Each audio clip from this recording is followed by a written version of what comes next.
สวัสดีทุกคนนะครับคลิปวิดีโอนี้นะครับเราก็จะมาทำคลิป What's in my Samsung Galaxy Tab นะครับเราจะมาพูดถึงในส่วนของเรานะครับที่ใช้ Samsung Galaxy Tab มาประมาณจะ5เดือนแล้วนะครับก็ใช้มาตั้งแต่ธันวาเนาะเดือนนี้ก็เดือนเมษาจะเข้าพฤษภาแล้วนะครับแล้วก็จะมาพูดถึงความรู้สึกเรานะครับที่เราได้ใช้มาตลอดระยะเวลา4เดือนจะ5เดือนนะครับว่าเป็นยังไงบ้างเนาะแล้วก็มาอัปเดตด้วยนะครับว่าใน Samsung Galaxy Tab เราเนี่ยมีอะไรบ้างนะครับ Samsung Galaxy Tab นะครับเขาจะมีปากกามาให้เราเลยนะครับไม่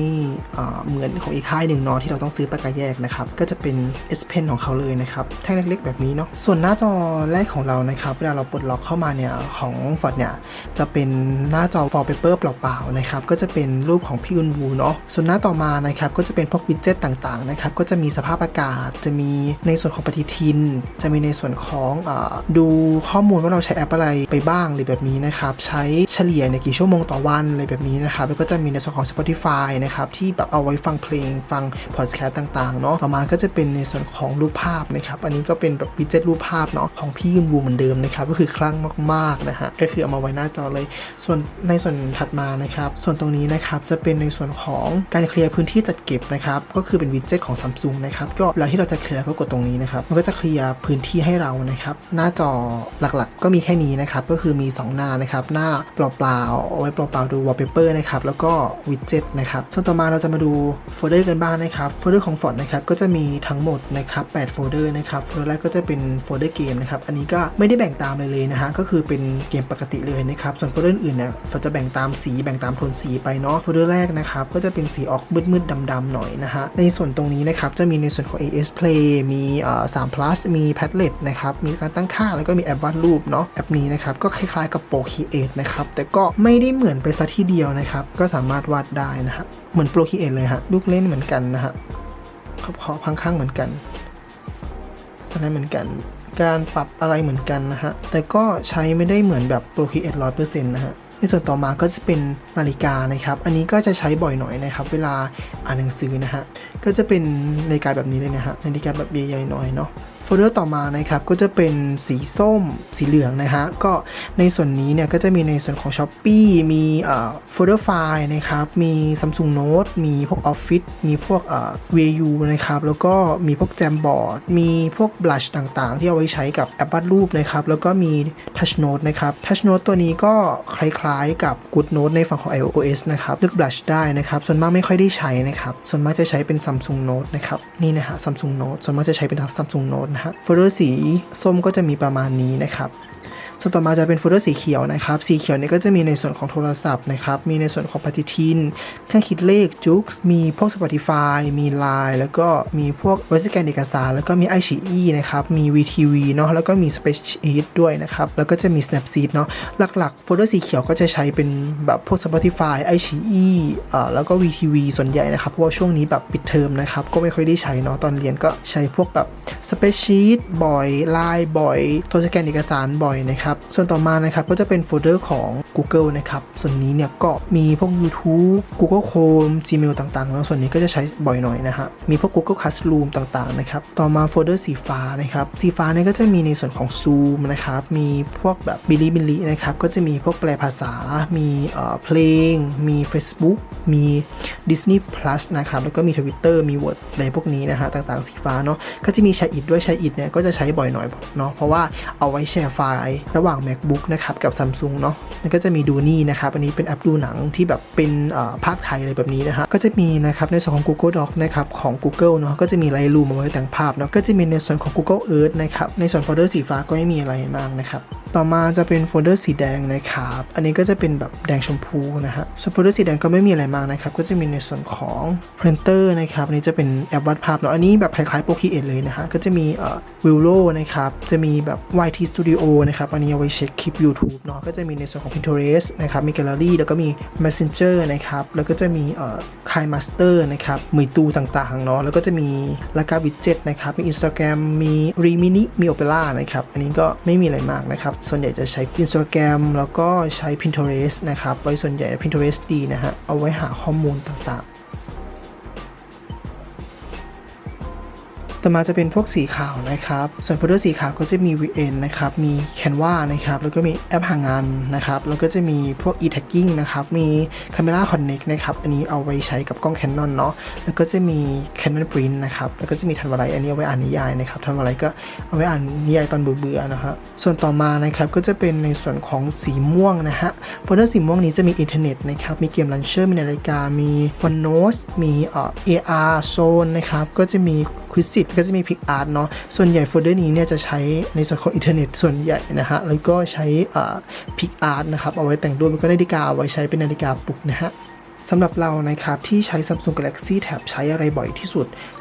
ก็จะเป็นในส่วนของ Samsung Note นะครับเพราะว่า Samsung Note เนี่ยเราเอาไว้จดงานนะครับแล้วก็เอาไว้ทำงานเอาไว้ดูชีตต่างๆนะฮะก็ถือว่าแบบลื่นไหลดีมากๆนะฮะเวลาแบบเราทำงานเราทำข้อสอบอะไรแบบนี้แล้วก็ใช้ Samsung Note ในการทำข้อสอบได้เนาะก็แบบมีปากกามาให้ด้วยเนาะนี่นะฮะเยอะมากนะครับแล้วก็เอาไว้ดูแบบพวกหนังสือเรียนหนังสือที่ใช้ไว้สอนอะไรแบบนี้นะฮะคู่มือการสอนต่างๆสไลด์ต่างๆแล้วก็ใช้แบบ Samsung Note นะครับส่วนต่อมาที่ใช้บ่อยจริงๆก็จะเป็นในส่วนของแอปดูหนังอะไรแบบนี้นะฮะในส่วนของ iQIYI นะครับ VTV AS Play บิลลี่อะไรแบบนี้นะครับแล้วก็จะใช้บ่อยเนาะ Samsung Galaxy Tab เนี่ยจริงๆแล้วใช้ดูหนังอะไรแบบนี้นะฮะดูได้ปังมากๆนะครับข้อดีของ Samsung Galaxy Tab อีกอย่างหนึ่งก็คือมันสามารถที่จะปรับแอปพลิเคชันให้เต็มหน้าจอก็ได้หรือว่าให้อยู่แค่ครึ่งหน้าจอแบบนี้ก็ได้สมมุติแอปที่มันเป็นแนวตั้งอะครับก็จะสามารถปรับเป็นแนวนอนแบบนี้ได้ก็คือแบบมันจะเต็มหน้าจอเลยนะฮะอย่างเช่น Instagram อะไรแบบนี้นะฮะปกติแล้วมันจะเป็นแนวตั้งใช่ปะแล้วก็เลยปรับมาเป็นแนวนอนแบบนี้ก็ดีนะครับหรือว่าเราจะปรับเป็นเต็มหน้าจอก็ปรับได้นะครับก็เข้าไปในตั้งค่าแล้วก็เข้าไปในแล็บเดี๋ยวเราจะเข้าให้ดูนี่นะครับเวลาที่เราจะ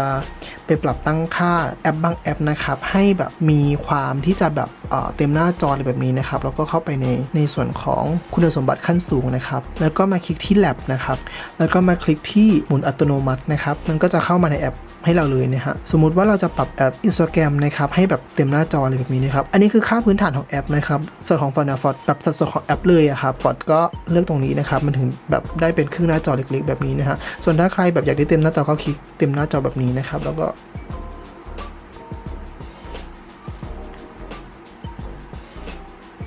นี่ครับพอเราปรับแล้วนะครับเราก็จะเข้ามาใน Instagram แบบเต็มหน้าจอเลยนะครับก็จะเหมาะกับคนที่แบบชอบแบบเสพมัลติมีเดียที่มันแบบเต็มหน้าจออะไรแบบนี้นะครับส่วนใหญ่นะครับเราจะใช้แบบจดโน้ตใช้พวกดูหนังฟังเพลงเป็นซะส่วนใหญ่นะครับส่วนเล่นเกมไม่ค่อยได้เล่นนะครับเพราะว่าก็อย่างที่บอกนะครับมันเล่นได้นะครับมันลื่นๆเลยนะฮะส่วนการตัดต่อวิดีโอต่างๆก็ตัดได้พอสมควรนะครับก็ไม่ได้ค้างอะไรมากมายแต่คนอื่นที่เขาใช้เขาบอกว่ามันค้างเนาะแต่ฟอใช้ไม่ค่อยมีปัญหาในเรื่องนี้นะครับส่วนไถฟีด Facebook ต่างๆก็ใช้บ้างนะครับส่วนใหญ่จะใช้เป็นดูหนังฟังเพลงหาเลฟต่างๆเนาะในส่วนของใช้มาแล้วเป็นยังไงบ้าง64กิกเนี่ยพอหรือเปล่าสำหรับฟอนต์เนี่ย64กิกพอนะครับแต่ก็จะอึดอัดหน่อยนะเพราะว่าแบบถ้าแบบใครที่แบบโหลดแอปหนักๆไปแบบนี้ก็แนะนำให้ไปแบบ S7 Pro ครับ S7 ที่มันแบบ S7 ธรรมดาไม่มี FE อะไรแบบนี้นะฮะ S7 Plus S7 ธรรมดา11นิ้วเลยแบบเนี้ยอันนั้นจะแบบจะมีความจุเยอะกว่าอะไรแบบนี้นะครับก็จะแรงกว่าเนาะก็แนะนำให้ไปในแนวทางนั้นดีกว่านะครับส่วนในส่วนของตรงนี้เนี่ยถามว่าพอไหม64กิกพอนะฮะถ้าคนที่ไม่ได้ใช้อะไรเยอะแต่ฟอใช้เยอะนะก็เยอะอยู่แต่พอเนี่ยเหลือพื้นที่ว่าง17กิกนะครับแล้วก็แรมไม่พอนะฮะแรมใช้ก็เกือบจะ3กิกกว่าจะ4กิกละมีพื้นที่ว่างของแรมเนี่ยแค่486เมกะไบต์เองนะครับก็ไม่ค่อยพอเนาะถ้าเวลา multitasking ต่างๆมันไม่ค่อยโอเคเท่าไหร่เนาะแต่ว่ามันดีตรงที่แบบเราสามารถที่จะแยกหน้าจอต่างๆเปิด pop up เปิดมุม pop up แบบนี้ได้หลายหน้าจอนะฮะอีกอย่างหนึ่งคือมันสามารถแบบเป็นแบบใช้แบบโหมด Deck ก็ได้เลยแบบนี้นะฮะตั้งแต่อัพมาเป็น Android 12 ก็รู้สึกว่ามันก็มีอะไรเปลี่ยนแปลงแล้วก็วิดเจ็ตก็ดูดีขึ้นนะก็ลื่นขึ้นอยู่ระดับหนึ่งแต่ก็ไม่ได้มากมายอะไรขนาดนั้นเนาะถ้าสมมุติอยากได้ลื่นๆก็อย่างที่บอกนะครับไป S7 ธรรมดาหรือ S7 Plus อะไรแบบนี้เนี่ยครับที่ไม่มี FE เลยนะเพราะ FE มันเป็นรุ่นที่แบบประหยัดที่สุดแล้วก็เป็นแบบรุ่นที่แบบเขาทำมาเพื่อแบบจอใหญ่เน้น entertainment ต่างๆไม่ได้เน้นแบบสายหลักตัดต่อต่างๆชัดคมแจ๋วอะไรแบบนี้ไม่ได้ขนาดนั้นนะครับก็แนะนำให้ไปไม่ S7 ธรรมดาก็ S7 Plus ไม่หรือไม่งั้นก็เป็น S8 S8 Plus อะไรแบบนี้นะฮะก็น่าจะโอเคนะครับแต่สำหรับฟอนต์เนี่ยฟอนต์พอเนาะก็ไม่ได้ใช้อะไรเยอะมากมายแต่ก็เยอะนะทุกคนแอปพลิเคชันก็เยอะเหมือนกันนะดูสิ แต่ละโฟลเดอร์ต่างๆก็แบบหนักอยู่เหมือนกันนะ10 20 30 40 50แอปได้เลยนะฮะก็เหลือที่ว่าแบบ14กิกนะฮะส่วนอื่นก็เอาไปสำรองดีหน่อยที่ Samsung เนี่ยเขา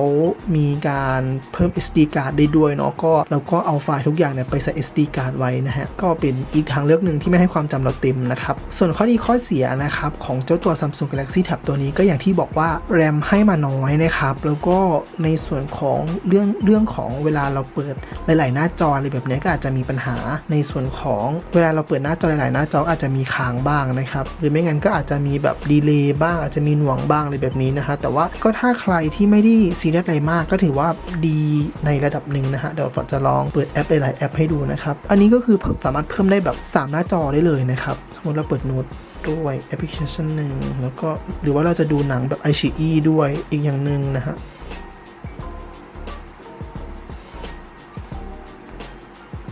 นี่ครับก็จะมีแบบกระตุกนิดนึงเนาะก็จะเป็นแบบมุมแยกหน้าจอนะครับก็จะเลือกเป็นแบบไทยฟีดก็ได้เราก็ไทยฟีดแบบนี้นะฮะนี่ฮะก็จะมีแบบค้างก็จะมีหน่วงนิดนึงเนาะไม่ได้แบบเรียกว่าค้างมากมายก็จะมีหน่วงหน่อยนะฮะแต่ก็ถามว่าดูได้ไหมดูได้นะครับก็ไม่ได้แบบหงุดหงิดอะไรมากขนาดนั้นนะครับหรือว่าเราจะเพิ่มแบบแอปเข้ามาอีกก็ได้สมมติเราจะจดโน้ตไปด้วยนะครับแล้วก็ลากมาข้างล่างคือต้องบอกเลยว่า Samsung เขาเก่งเรื่องแบบแบ่งหน้าจอต่างๆได้อยู่แล้วนะฮะนี่นะฮะแบบนี้อยากเอาเล็กเอาใหญ่อยากได้เล็กได้ใหญ่ก็สามารถปรับได้เลยนะครับหรือว่าจะเปลี่ยนนี่ฮะมันก็จะเป็นแบบ UID ก็ออกไปแบบนี้นะฮะก็มันเป็นข้อเสียของ Samsung ที่แบบมันไม่ได้เสถียรมากมายขนาดนั้นแต่ก็ถ้าเป็นตัวท็อปก็อาจจะดีหน่อยนะฮะที่มันไม่ค้างเนาะแต่ถามว่าใช้ได้ไหมใช้ได้นะครับก็ไม่ได้แบบซีเรียสอะไรมากเพราะแรมก็ให้มาแค่แบบ4กิกเนาะใช้ไปก็เกือบแบบจะ4กิกแล้วเหลือแค่แบบ500เมกอะไรแบบเนี้ยก็หนักอยู่นะครับส่วนความจำ64กิกนะครับถ้าใช้แบบอึดอัดหน่อยก็ใช้ได้เนาะแต่ว่า128กิกของ S7 ธรรมดาแล้วก็ S7 Plus ที่เป็นตัวท็อปหรือไม่ว่าจะเป็น S8 S8 Plus พวกนั้นเนี่ยมันจะดีกว่านะครับเพราะว่าปากกาก็รื่นกว่านะครับถ้าเป็นรุ่นแบบ S8 เนาะแต่ไม่ใช่ว่าปากกานี้ไม่ดีนะครับก็ดีอยู่เหมือนกันเนาะเขียนได้แบบปกติเลยก็คลิปนี้ก็มีประมาณนี้นะครับทุกคนถ้าอยากให้มาทำอะไรเกี่ยวกับ Samsung Galaxy Tab อีกก็สามารถเมนใต้คลิปวิดีโอนี้ได้นะครับสำหรับคลิปวิดีโอนี้ก็ต้องลาไปก่อนนะครับสวัสดีครับ